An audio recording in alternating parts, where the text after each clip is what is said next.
This segment of CoastLife is sponsored by Jab and Flow. CoastLife, we've been trying to keep you fit, if maybe that was one of your goals for the new year, and we want you to have some fun while doing it. That's why we are heading to Jab and Flow on the Forgotten Mile in Rehoboth Beach. Katie Zarrilli from our sister show Delmarva Life is there to tell us more. Katie, what's going on? Hey, Leah, does this look familiar? You were here at Jab and Flow in Rehoboth Beach learning these punches. I love doing this, and here's the thing. A lot of us have punching bags at home. We could all be doing this, but it's kind of intimidating and we don't exactly know what to do. I just look at the bag and I'm like, do I just start punching? What happens? Well, today we are here answering that question with fundamentals coach and owner, Will Harris. You're saving the day. All right, so what we're going to work on today is just a few basic combinations that you can do.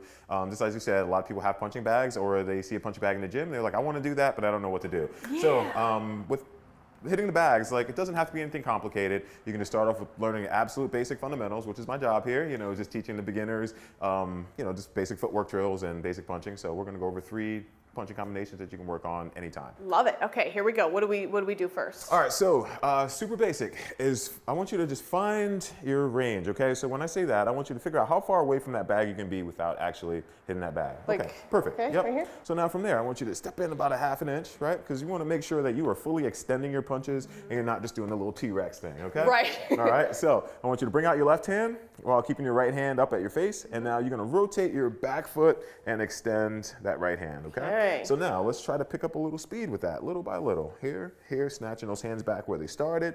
And as you feel comfortable, you can start turning into a 1-2, 1-2, 1-2, 1-2. There you go, and make sure you're breathing, right? Snatch those hands back to your head. Good.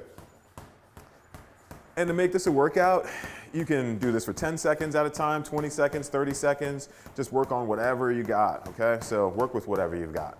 Cool. Am I doing this right? Am I going hard enough? Snatch those hands back to your head a little bit more. Yep, there we go. Always protect your head, right? Good, good, good. All right, take a quick breather. Quick breather. All right. So based on your fitness level, you can either just take a short rest period, based on whatever it is. If you did 20 seconds on the bag, you can take a 20-second rest. Or you can do jumping jacks, you can do mountain climbers, you can do a plank, you can do something else during that rest period, okay? So it doesn't have to be standing still, right? Love but again, that. it depends on your fitness level. Okay? Awesome. So yeah, even just those 20 seconds, I'm like, whew, like yeah. I'm feeling it. Yeah, that heart rate's up a little bit, Yeah. right? Yeah.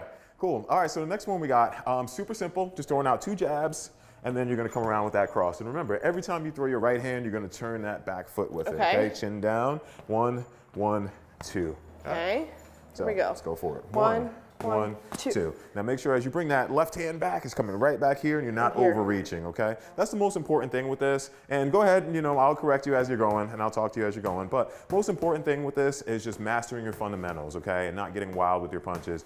You watch some boxing movies and they're swinging wildly and going crazy. But the best way to learn all this stuff is just slowing it down as best as you can, get the form down, get the technique down, and then start adding speed over time. So that makes so much sense. Yep. Good job, right? And is there I don't know what that was. Snatch those elbows back in a little bit more. Here, and then rotate. Is there a certain weight that I should use for a punching bag? Or are they different, or?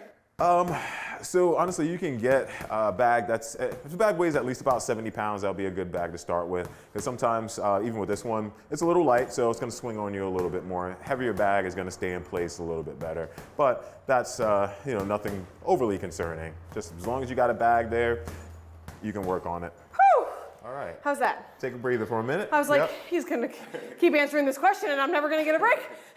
All right, and now, everybody, has a little aggression that they want to work out sometimes. Oh, yes. Yeah, so those first ones were a little bit more just technique based and just about getting your rhythm and coordination. And this one is about letting off some steam a little bit, okay? So we're just gonna work on your hooks, okay? So what I want you to do here is just bring that elbow up to a 90-degree position. You're gonna rotate the hip, and as you bring that right hand back, you're gonna come around with that left one, okay? So you wanna make sure you're turning the hip. So it's just rotation, and bringing the hands back up. And I'm gonna hold this bag still for you so you don't knock it off the wall. Love that.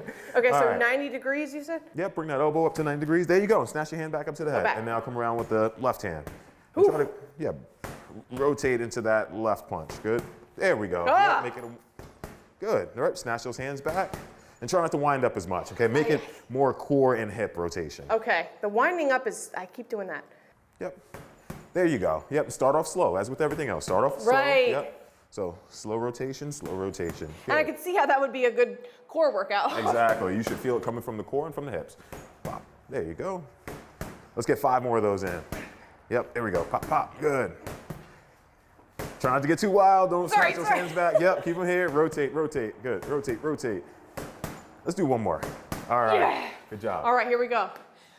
All right, well, that's good stuff. And then, of course, like you said, you just do a couple of those on and off, and then change it up. You can rest. You can do other workouts too. Yeah, when you're first starting, I just recommend starting off as slow as possible and just perfecting the movement. And as you start perfecting the movement, then you can add speed to it, and then you start adding a little bit of variety. And then, you know, again, instead of taking that rest period, you can go high knees, you can do jumping jacks, you can do a plank, you can do a wall sit, whatever it is you want to do. You know, and then you start building it into a bigger and more challenging workout. And why do you think it is that boxing like this, using a bag, why is it such a great workout? Why do people love it so much? Well, the amazing part about boxing, what people don't understand, is that everything comes from your legs. Everything starts from the ground up. So when you're learning how to throw punches correctly, you want to learn how to generate force by rotating your hips, rotating your core, driving into the floor with your feet, you know? So that's why when you throw your punches, you always want to make sure you're fully rotating instead of just throwing your arms out, you know, because also, aside from just tiring your arms out, then you can, you know, start over time building shoulder injuries because you're just doing a lot of repetitive movement without the rest of your body working with it. So boxing is a full body workout that is going to definitely challenge you. So I love it. Yeah. I'm feeling it on my full body. Well, I'm going to go back to these punches here. And Paige and Leah, you guys take it away. Whew, getting tired just watching you, Katie, and I know how much fun that the boxing is at Jab and Flow, right there on the Forgotten Mile. It really is so much fun and a fantastic workout. I mean, there's muscles in your arms and back that you didn't even know existed until you start boxing. But we've got a little bit more CoastLife to get to. We're going to talk about some weekend plans maybe to put on your schedule when we get back.